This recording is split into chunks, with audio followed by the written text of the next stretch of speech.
dahil may mga social media, no? Nainis ko may nagkakaroon tayo ng illusion of being connected. Feeling ko illusion siya na ng connectedness, pero in reality, Illusion kasi kunyari ang dami mong friends sa Facebook, daming followers sa Instagram, pero ilan ba actually yung nakikipag-interact sa'yo? Ilan yung nag-engage talaga? Or ilan yung binabati kapag nagkikita kayo talaga? Yes. Oo. Pero kahit na hindi parang malayo sila, 'di ba? Parang illusion, pero nagiging feeling ko malaki ang effect nila sa atin. Sa kung paano natin tinitingnan yung sarili natin, Kung paano nila tayo judge?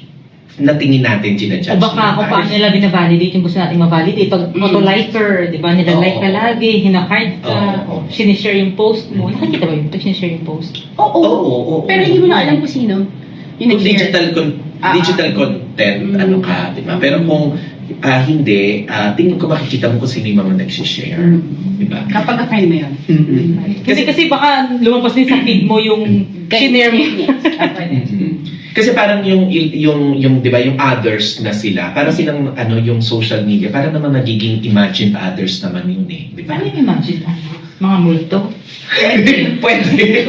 Kasi imagine others, Friend mo, multo, imaginary timbala. Hindi imaginary friend, to. But imagine others, yung mga others na maaaring nasa isip lang natin. No, na Yun feeling nga, mga manalangga. Hindi tayo sigurado nasa isip lang yun.